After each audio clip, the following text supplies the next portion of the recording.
So good morning everybody. आज मैं आपसे कुछ प्रॉब्लम्स डिस्कस करूँगा कि फ़ोटो इलेक्ट्रिक इफ़ेक्ट में प्रॉब्लम क्या आई।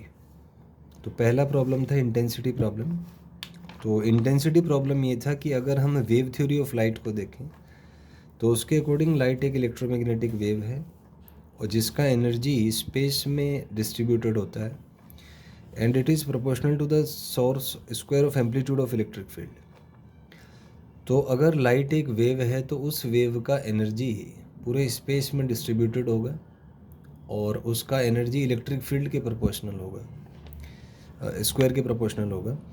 तो अगर लाइट की इंटेंसिटी ज़्यादा है इसका मतलब एम्पलीट्यूड इलेक्ट्रिक फील्ड का ज़्यादा होगा, इसका मतलब इलेक्ट्रॉन्स को जो एनर्जी मिलेगा वो भी ज़्यादा आएगा, इसका मतलब जो के मैक्स है इलेक्ट्रॉन्स का वो डिपेंड करना चाहिए इंटेंसिटी पे।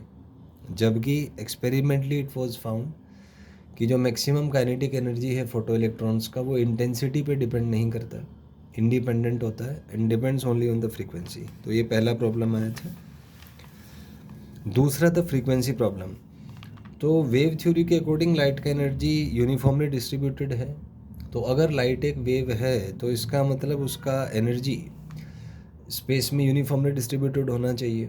इसका मतलब एक पार्टिकुलर टाइम के बाद फोटो इलेक्ट्रॉन जो इलेक्ट्रॉन्स हैं किसी मेटल के अंदर वो इतना एनर्जी अब्जॉर्ब कर लेंगे कि उस मेटल से बाहर आ जाएंगे। इसका मतलब थ्रेशोल्ड फ्रीक्वेंसी जैसी कोई चीज़ एग्जिस्ट नहीं करनी चाहिए, लेकिन एक्सपेरिमेंटली देखा गया कि थ्रेशोल्ड फ्रीक्वेंसी एग्जिस्ट करता है। तो ये सेकंड प्रॉब्लम था जो कि थ्योरेटिकल और एक्सपेरिमेंटल जो रिजल्ट्स थे वो कॉन्फ्लिक्ट कर रहे थे। Third was time lag problem.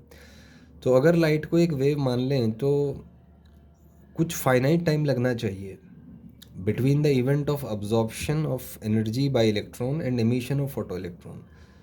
तो अगर लाइट को एक वेव मान लें और हम अगर कैलकुलेट करें एवरेज इंटेंसिटी ऑफ लाइट के लिए तो ये प्रूव कर सकते हैं कि एक फोटोन को वर्क फंक्शन के बराबर एनर्जी अब्जॉर्ब करने में कुछ घंटों का समय लगेगा।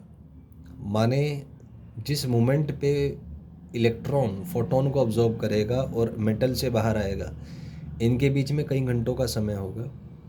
लेकिन एक्सपेरिमेंटली देखा गया कि फ़ोटो इलेक्ट्रिक करंट इंस्टेंटेनियस होता है, मतलब आप उधर से लाइट का सोर्स ऑन कीजिए, इधर से फ़ोटो करंट बहना स्टार्ट हो जाता है। तो ये एक्सप्लेन नहीं होता using wave theory of light. So basically photo electric effect में प्रॉब्लम ये आई कि तीन प्रॉब्लम्स थी। पहला था इंटेंसिटी प्रॉब्लम, दूसरा फ्रीक्वेंसी प्रॉब्लम और तीसरा था टाइम लैग प्रॉब्लम, जिसको wave theory of light explain नहीं कर पाई। इसी को एक्सप्लेन किया था एल्बर्ट आइंस्टीन ने यूजिंग हिज इक्वेशन, जो हम आगे देखेंगे।